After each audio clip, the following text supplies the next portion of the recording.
Hey, gentlemen, I'm going to start the learning sponsors, okay? And then we'll pick up.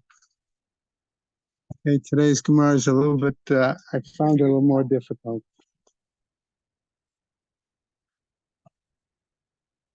Okay, learning sponsors. Year of Learning, Martin Lippman and family in memory of his wife, Malka Chana Pinchas. Friends of Herb Jeremiah, Svi Ben Zev. Friends of Sam Coleman, Shmuel Ben Yaakov. Friends of Gideon Lazinski, Mordechai Shlomo Ben Meir. And Bella and David Adler in memory of her father, Eliel Ben Yosef Kohen. Those who are inspired by our Rebbetzin Emerita, Sheila Shapiro, Sarah Stamalkabad Meshulm Yisachar, Gail and Leslie Kaplan in memory of their parents, Mushka Shprinsabad Yosef Chaim Bachava, Chanan Ben Moshe Eliezer Vachana, Pesha Bat Shmuel Yitzchak Halevi V'Tzipora, Isra Ben Yoel Moshe HaKohen Vachana, Rexford Friends of Gladys Sherman, Gutta Bud Meir, Michael Klein and Friends of Judah Klein, Yehuda Tzvi Ben Chaim, Marsha Braun in memory of her husband, Rabbi Raphael Ben Shmuel, friends and family of Arthur Ritholtz, Mordechai Yudel Ben Baruch Leib HaKohen, friends and family of Sigi Bessler, Shalom Shraga Ben Dov, friends of Marvin Weinstein, Mordechai Ozer Ben Yisrael Aharon, Sarah Alpert in memory of her husband, Harav Tzvi Lipa Ben Hillel, a month of learning by Tova and Leo Zimmer in memory of her mother, Henya Bad Reb Beryl, B. Pizer in memory of her husband, Harav Yisrael Chaim Ben David, Rabbi Avi and Lorraine Glatt in memory of Pesi Ackerman's brother, Chaim David Ackerman, Perry and Jill Meltzer in memory of his mother, Malka Bad Baruch, and his sister Golda Leah Bad David Halevi, Carol and Josh Sanborn, in memory of her father, Yoshua Shir Ben Moshe Yehuda Cohen, Ike and Evelyn Blachor, her Karat Tov is continuing recovery from recent surgery. A week of learning by Anne Radola and family in memory of her mother, Gila Bat Yaakov, Michael and Judith Paretsky in memory of his brother, Chaim Tzvi Ben Gershon, Judy Schiff in memory of her mother, Chaya Chava Bat Menachem Mendel. Today is the 8th of February. We have Day of Learning by Sharon Sittner in memory of her father, Yosef Mordechai Ben Yaakov Leib, by Susan and Alex Constantin in memory of her father, Avram Ben Shimon Halevi B'chana, and by Sandy, I think that's it. May the shamans have an aliyah, crank, or fear, velti, yeshua, shem, atzlech, chol ben Israel, good kaben shkia. And we will try to go through today's Gemara the best we can, okay, with my assistants here, with, okay, Michael and Ruvain as well, okay? Okay. So what do we have to deal with in terms of this situation of the Gemara? Where are we? We're gonna be on Sarichet Amud Aleph, right? Okay, and but I just wanted to touch real quick that we saw that we were dealing with issues of currency, okay, use of foreign currency, okay, and the question was, there was a machloket between Rav and Shmuel, okay, and as we pick up, okay, the Gemara ended on a discussion, okay, that what happens if the question was if the coin that was being used had a different amount of silver in it, okay, in terms of, okay, and then the suggestion was made at one point that we'll see what to do, okay, Rav Ashi, there was being cited, maybe Chamat Tiva Lizil. The question was it makes the produce cheaper, okay, and then he went on, Manchinim, we reduce the debt, and then on the top of Tzadichet, okay, we came across Imi Chamat Tera, if it's because of the market value, that's one thing. Lo Manchinan et Lei, we don't reduce the debt. V'haka Shavat Le'inya Nasba. What about the status of the silver or the ingots? Okay, right? Ella ki ha de Rav Papa v'Rav Huna, like that we said of Rav Papa and Rav Huna. Berei de Rav Yoshua. He says Avde Uvda Bezuze the Agrimis Taya. Okay, and we're going to pick up about there. So it's about 3 lines down from the top. the beginning is Omer Rav. Right. So that's where actually where we stop. But I want to pick up. So in other words, they're giving an example here, okay, of the situation where they say where the Gemara is telling us as follows: He had the Rav Papa Rav Huna, like that which was done or suggested, okay, by the two of them. Okay, what did they say to Rav Huna? Avde uvda bezuze the agrimis hataya, like they did regarding the coins of a certain Arab merchant. Okay, namely, what did they do? Ad asara bitmaya. In other words, he had 10 older coins, and they gave him the current circulated coins. 8 was equal to 10. So that's where we stopped. Okay, so we're going to pick up there with a little bit new item. Okay, and in dealing this, we're going to pick up and see that the Gemara is going to challenge. I wouldn't say challenge the story, but it would say if you have different coinage, okay, and it gets lost or gets uncirculated or things like that, I'm going to suggest it's where does responsibility lie in terms of covering that money, in a sense. Okay? So as Michael pointed out again, we're on Sadi Chet, Amud Aleph, 4 lines down, Amar Rav. Okay, everybody, I hope, has the points. Okay, Hazarek matbeya shel chavero liyam hagadol. One throws the coin, okay, of his friend into the sea. Okay, patur, he's exempt, says the my tama. What's the reasoning? Amar ha mana kamach. He could simply say to them, "Oh, it's here before you. Buy it shakle if you want it. Come and take it," so to speak. Vahane mili b'tzlulin dekachazele. But that's only in regards to water that's clear or translucent, okay, where you're able to see it. Aval achurin. But if the water is murky or turbid, right, delo kachazele, where it's not able to be seen, what's the situation? Lo, that doesn't apply. Okay, and furthermore, says the Gemara, Vahani mili da adaye adne. And that's a situation where we talked about that he actually sort of pushed or rolled the coin. Okay, all right. What? Easier to get in the shore. Could be. We don't know. Okay, but we're going. Miscreant bumped into the. Well, that's is that the shot that Atzfel suggests? I see. Okay. Okay. Okay. Well, we'll get to that. Okay. So the shot I had didn't have a whole story of somebody hitting somebody or knocking somebody, but in any case, the point is the Gemara is going to make a difference here. Okay. Aval shakle biyade. But if the person took it in their hand, okay, says the Gemara, migzal gazele, that's like stealing it from him. Okay. Okay, so therefore hashava, okay, and then hashava ba'ime avad. Okay, so therefore he must return it. Okay, it's parallel to stealing, and therefore he must return the coin, the person who threw it. Okay, all right. So what happens? Meitiv Rabba challenges this, and he says, gives an example. Ein mechalalin al ma'ot she'enan birshuto. Okay, ties in again what we saw in the previous Amud about Maser Sheni. Okay, that there, remember we said it was very important. Ein mechalalin al hama'ot she'enan yotzot. So now we have another statement that says that you cannot desanctify the coins, okay, that are not in one's possession. Okay, tzad, okay, that's going from Maser Sheni, right, from the produce onto the coins, right?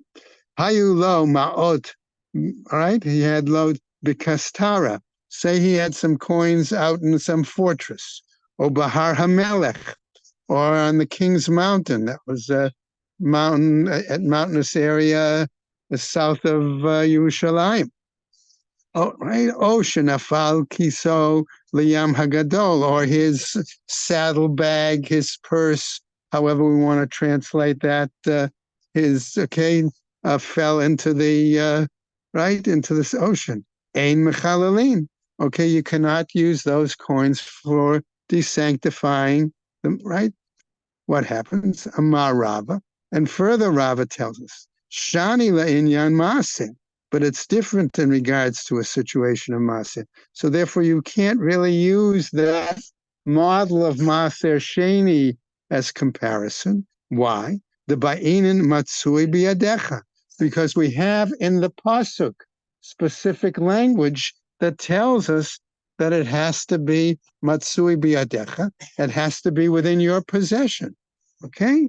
The Rachamana Amar. Why? Because the Torah tells us, V'tzarta hakesef biyadecha, because that's how the pasuk tells us, and we derive from that phrase that it's got to be in your possession, veleka, and therefore, if it's not in your possession, you're not able to transfer it. Okay? What happens? V'amar Rava. And further, Rava tells us something else in regards to coinage. Okay? We all know that the coin is minted and it has some sort of a figure on it, okay, or symbol on it. Rabba, says Rabba as follows, Hashaf matbeya, one who smooths or effaces the image on the coin, perhaps using a hammer, okay? Matbeya shel chayro, patur, he's exempt. Ma'itama, what's the reasoning? Daha lo alad velo midi, because it's as if he didn't do anything. Bahani mili, and what are we talking about here? Demichaye bekurnesa v'terishai. Okay, what did he do? Is he took actually a hammer and smoothed or flattened, right, the face of the coin. Okay, aval shaife b'shufina. But let's say he took a file and he actually filed down. Okay, okay. He's reducing the silver, the value of the coin in that case. All right, chasuri chasare. What is he doing? He's reducing, he's removing the value. That's the point. Okay, we go on now. Meitiv Rava. But Rava challenged this by citing a bright. Hikau al eino v'sam'a. Let's say he struck the individual by the eye and he became blind. Al ozno v'chasho. Okay?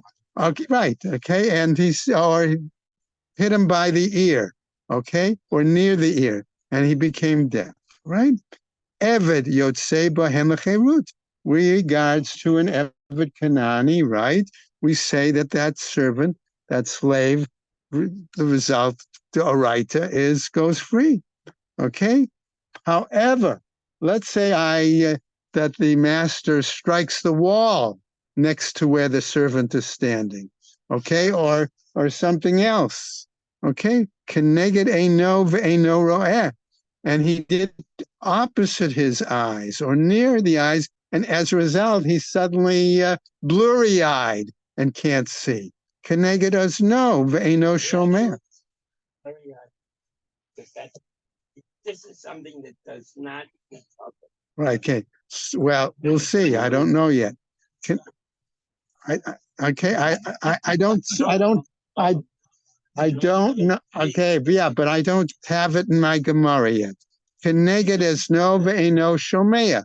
Okay, or he does it opposite or near the ear, and he therefore, as a result of that situation, okay, maybe the sound does something and he's not able to hear.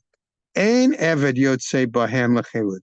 That then the servant, the slave, is not able to go to freedom. Rabba Latame. Why does Rabba challenge him? What's the connection between an Eved and a coin? We didn't get to it yet. Okay. You didn't actually damage the slave. You didn't hit him. Okay. But he went blind. We might say that that's the parallel. The difference between hitting it, okay, and you're not doing something to the coin, even though you efface the image on it, versus removing the value. Okay? So the question might be, in essence, by doing an act that temporarily deafens or temporarily blinds the servant, eventually he may recover. Okay, so that would be like you didn't do anything. That's why he can't go free. Whereas, that's right. That's the point. Physically damaged. That's what we're saying. That's the example. Okay. Rava Tami. The Amar Rava, but Rava followed his own line of reasoning. Amar Rava, he says, Charshula Aviv Neharag, that if he caused his father to go deaf, he's to receive the death penalty. She'iyaf shar lecharisha below chabura, because it's impossible for someone to go deaf without some sort of wound, namely, the tafcha dama nafla le ba'azne, that there must be some drop of blood. Okay, in other words, the implication being maybe you, the sound or you're hitting him such was that it broke the eardrum or something similar, and therefore that caused bleeding in the ear, and that's the point. Okay? Va'amar Rava. And again, Rava tells us now another statement. So again, the parallel as to what degree a infliction of something on the object is going to render it no longer totally valid. Okay, so here's the example. Va'amar Rava, says Rava, Hatsorem ozen parato shel chavero, one who nicks or slits, okay, part of the ear of a cow, okay, of his neighbor, patur, he's exempt. My tama, what's the reasoning? Hara kidekaima kaima. The animal, okay, the cow is still in existence. Okay, it's still, in a sense, can be used for certain things, right? Delo avad velo mide, because it was not, okay, because the question is, the cow is still able to do whatever work it was doing previously. Give milk, pull something. If it's an ox, maybe still pull the yoke, things like that. Right. Had nothing else to sacrifice. Right. We'll get to that. The kuhu, we're going to pick it up. That's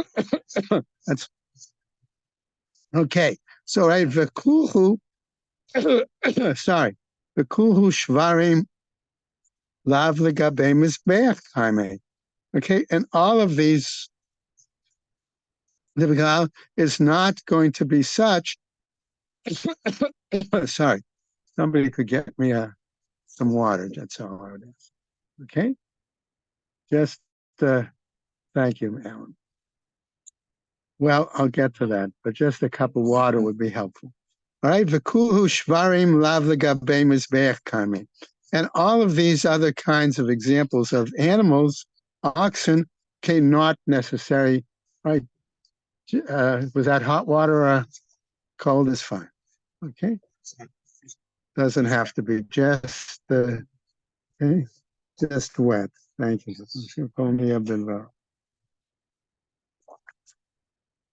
Okay, thank you. Okay, so what happens? Meitiv Rava. So Rava now comes back and responds. Let's say we're now talking about the para aduma, and somebody uses that water, okay, that has the afar that has the right, okay, in it, right? Upaparat chatat, or they use part of the animal, maybe. Okay, patur is exempt. Okay, what happens? Midine Adam v'chaya b'dine shamayim. He may be exempt in terms of human law, human court, but not in terms of heaven. Malachahu delo minkar chazika. Okay, maybe it's work in which we don't see or recognize any kind of damage or change, real change. Aval sorem. But when we talk about that example, okay, of cutting or slitting part of the animal, the minkar hezika, where we can recognize some damage to the animal, right? Hachanami, here too, the mechayev b'dinei adam. But there too, then in that case, they also would be subject to the laws of human laws as well. Okay, let's go on. Amre. So let's say as follows: Hu hadin da'afilu tzoreim patur. Okay, that this may be applied even to the case of the nicking or slitting of the ear of the animal, be exempt. V'hakamash malan, but it comes to teach us da'afilu melacha delo minkar hizika chayav b'dinei shamayim. Okay, that even where the animal could still be used or worked, okay, and there is no recognizable, no recognizable damage done to the animal, chayav b'dinei shamayim. He is then going to be considered liable, okay, certainly in a divine situation. V'amar Rabbah, says Rabbah as follows: Hasoref shtaro shel chavero. Okay, we now move slightly different topic, but again, the question is going to be damaging something, okay? And therefore, as a result of damaging it, does it invalidate the item totally, that it has no longer any value, okay? So the case now is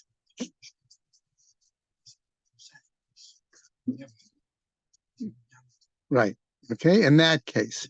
But does it render, but we're saying by doing something, does it totally eradicate the usability of the item for its true purpose? Okay? Yeah. Well, with regard to the para, when you draw the water, it's for the purpose of making the mixture with air. Mm-hmm. So if you take and you put the water in a special tube, if you were, and it's a certain volume, so you could theoretically use it on one side of a scale to measure something else. Right. And do absolutely nothing to the water. You go, the water, you never touched it, nothing. It's still in the tube. Nevertheless, it is no longer usable for the purpose of the kata. Right.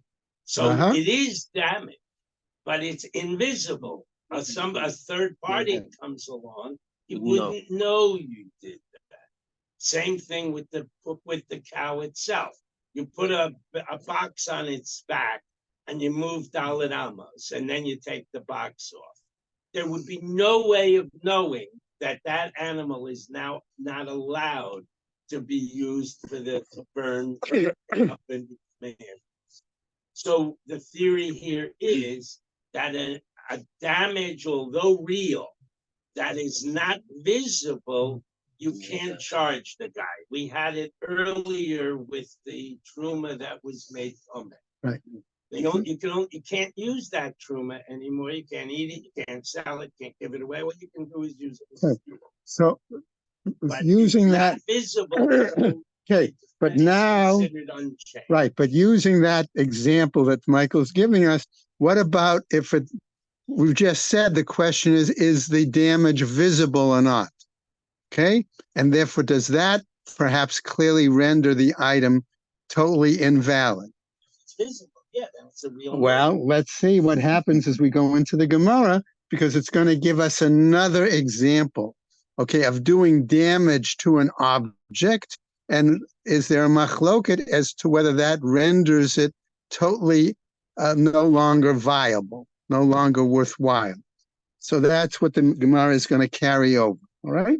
Amar Rabba, says Rabba, Hasoref shtaro shel chavero. One takes a document, which is the document of like your an IOU. Okay, let's use that example. And you burn that. Okay, patur is exempt. Da amarle naira kalai minach. That's only a piece of paper. That's all. That's okay. It's not Sheva. Okay, matkifla Rami Bar Chama, but Rami Bar Chama challenges him and says, "Hechi dami." How can you compare that situation as we go to the top of the Amud base?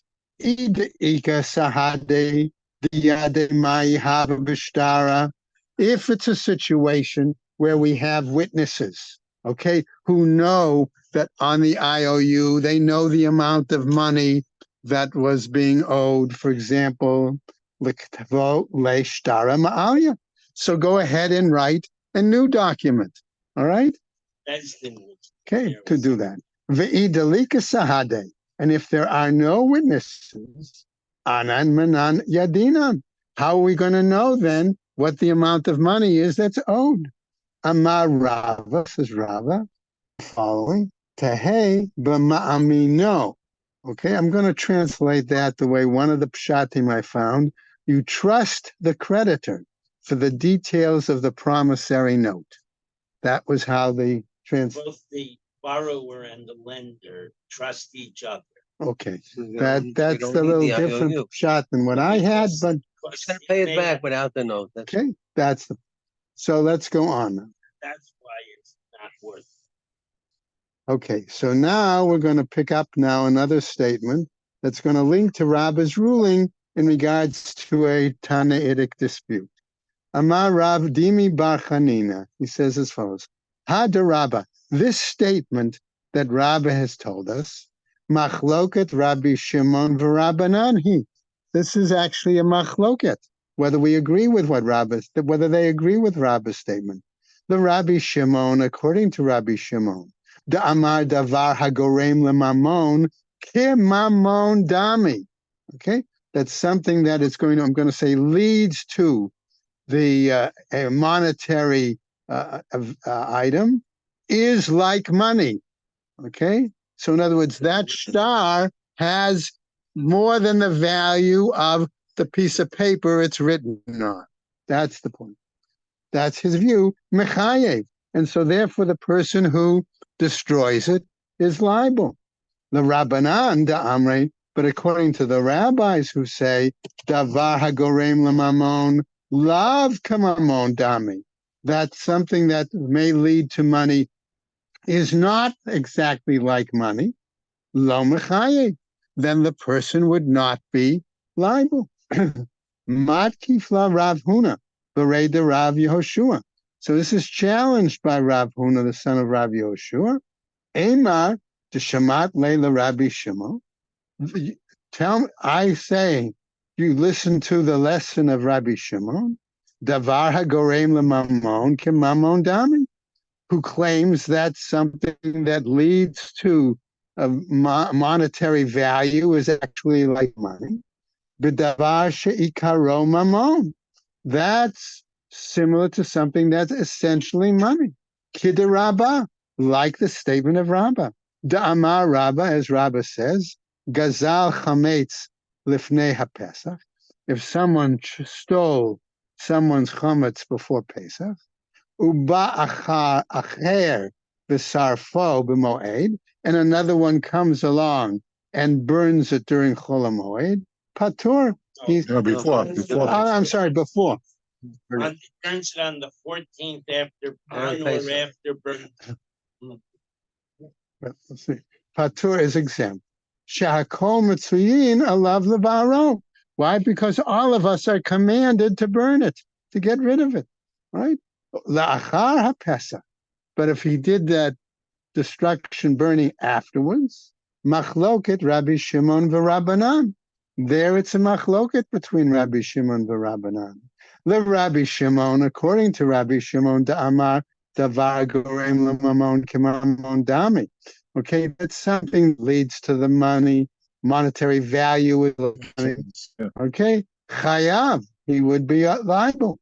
The Rabbanan, but according to the rabbis, the Amre, davar gorem lemamon lav kemamon dami patur. It's something that isn't really valuable money. He's exempt. So what happens? But davar she'ein ikaro mamon miamrina. Are we really saying that we're dealing with something that, in essence, okay, here, that this promissory note has no real value? Is that what we're saying? Amar a memar, according to a memar, mandara in dina de garme, Okay, one who's making his decisions, his legal decisions, based on any indirect action. Okay, megabe be dame shtara ma'alya. Okay, he would require that therefore you would need to have the money from a better, more valid certificate. They make a distinction between Brahma and Gar. The Brahma is indirect and your putter. But a Garmi, according to Reb Meir and others, is enough direct, even though it's indirect, that you're chayav. The question is he actually causing a loss? Well, yeah, but That's the the point here is that the Bezdin involved does make the miscreant chayav for Garmi, even though the general rule is that Groma you're not. Not normally. That's the Right, meaning well, of we'll that see. sentence. Uman de lo de garmi, and according to the ones who don't rule a judgment based on perhaps indirect action, garmi, megabe be de me naira ba'alma. He would simply require him to pay the value of the paper itself. Okay, hava uvda. Okay, v'kfia rafram l'rav ashi. And there was an actual incident, okay, where Rafram forced Rav Ashi, okay, to do something, apparently to pay. Va'agbebe kishura letzalma, okay, and what did he do? Okay, basically he had him pay, okay, for a beam, a piece of wood that was important for images, for some sort of a sculpture, okay, all right. Supposedly, there was some act that Rob. Beam is considered idiot. But the main thing is he made him It's a pay, very even expensive though he only piece. burned. I think that's pretty Well, bad. is that what Art Scroll explained? Okay, I have a different shot that it was simply a sculpture that was used as a base for the sculpture, and that when he was young, he did something to it. Okay. He made, not only did he make him pay, but he made him pay Pay from the best. idiot. Idiot. Okay. All right. The Art Scroll has a little different shot. That's all. That's called Rashi. Okay. Okay. Okay. Chametz va'avar alav Pesach. Says as follows. What happens? Omer lo harei shelcha lefanecha. He said you could give it back to him, and here it is. Man tana omrin be'isuri hana'ah harei shelcha lefanecha. Who is the Tana that claims that one can say with regards to something that's forbidden, that it is just return it, so to speak, as is, okay, or something similar, okay? Amar Rav Chisda, says Rav Chisda, Rabbi Yaakov. It's Rabbi Yaakov, the Tanya, who teaches as follows: Shor shehemit, you have an ox that has caused the death of a person. Ad shelo nigmar dino, before the court has sentenced it, right? Mechro, if sold, machur, it's considered a valid sale. Hikdisho, if he sanctified it, mikdash, it's considered valid sanctification. Shchato, he slaughtered it. Bisaro mutar, its meat is valid, acceptable. Hichziro shomer leba'alav, if the bailiff of the court, so to speak, returned it. If the guy who owns Right. the ox turned it over to the show. No, it's the bailiff of the court who returns it to the owner. Okay, you'll see in a second. Okay, the shomer returns it. Okay, to the owner. Muchzar, it's returned. Mishenigmar dino. Once the court has ruled and made its sentence, machro eno machor. The sale is not a valid sale. Hikdisho, sanctification, eno mukdash. It's not a valid consecration. Shchato, slaughtered. Bisaro asur. The meat is forbidden. Hichziro shomer leba'alav eino muchzar. If the bailiff returns it to the owner, it's not returned. Rabbi Yaakov Omer, says Rabbi Yaakov, af mishen nigmar dino, even once the court has sentenced it, right? Hichziro shomer leba'alav muchzar. He argues that if the bailiff returns it to the owner, okay, it's returned. My lav bahakemiflage. So what then are they arguing about? The Rabbi Yaakov Savar, that Rabbi Yaakov is of the opinion, Omrin bi'isurei hana'ah, that we can say in regards to items that are forbidden, Harei shel chalefanecha, that he can say, here's your item. V'rabanan savrei. But the rabbis are of the opinion, Ein omrim bi'isurei hana'ah harei shel chalefanecha, that we cannot say in regards to something where there is a prohibition, here it is before you. Amar le Rabba. So Rabba disagrees. No, he says. The kuli alma amrinen bi'isurei hana'ah harei shelcha lefanech. No, everybody is in agreement. Rabbi Shimon and Chachamim, that in regards to something that is forbidden, one could simply return the item. The imkain, because if that's the case, okay, niflagu b'chametz b'pesach. They would also need to disagree in regards to the example of chametz vis-a-vis Pesach. Ela amar Rabba. But Rabba could say the following: Hacha begomrin dino shel shur shelo b'fanav kamiflagin. No, what they're really arguing about is a situation where the court had sentenced the animal, but the animal is not present. That's what they're arguing about. Rabbanan Savrei, the rabbis are of the opinion, Ein Gomrin Dino Shel Shor Shelo B'fanav. We cannot complete the sentence and determine that the animal has to be put to death, okay, in that situation, right? When the animal is not present, okay? Why? The Amarle, why? Because he could say to him, namely, the owner could say the following, okay, to the court, to the bailiff of the court, EITT, okay, if it had been brought to me, okay, or I had received it, Nihale Hava Arikna Le Agma. I could have allowed the animal and chased it into the swamp or the marsh, okay, and in that way the animal would not be Hashta, Misarte be, okay, Biad Man de Lo Matsina. Now, okay, that you've handed it over, okay, all right, in terms of the, I can't, right, to me, de lo matzina leishtuye dina bahade, that I can't litigate against the person who was returning it, okay, he can't make a claim to the court, okay.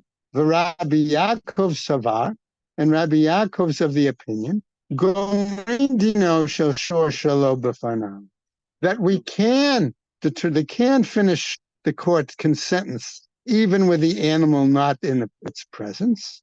Da'amarle, because he says to him, my avile, okay, what's the difference to you? Sof hava gamre le dina shelo b'fanav. Ultimately, the court is going to make a decision whether the animal is in front of it or not. Okay, that's the point. Okay, Ashkechei Rav Chisda had to be available for the sentence, okay, to be carried out.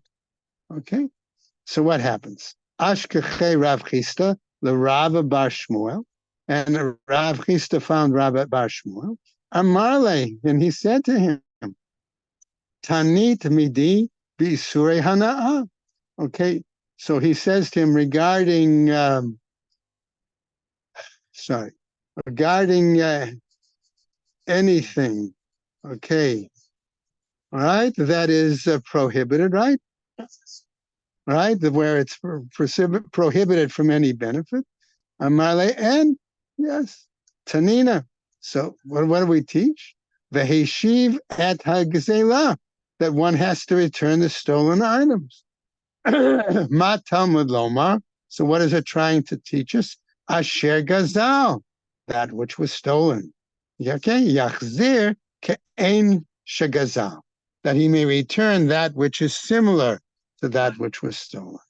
Mikan Amru, from here they say, Gazal matbeya v'nifsal. If one stole a coin and it became invalid, perot v'hikivu, produce and it became rotten, yayin v'hichmitz, wine and it became vinegar, let's say, truma v'nitmeit, and here's that other example as Michael pointed out to us from before, truma and it became tameh, right? Chametz v'avar alav hapesach, and here's the example that we've been dealing with.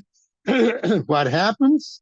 Behema v'ne'evda ba'avera, or an animal in which there was some sin like avodah zara or something worse that was done with it.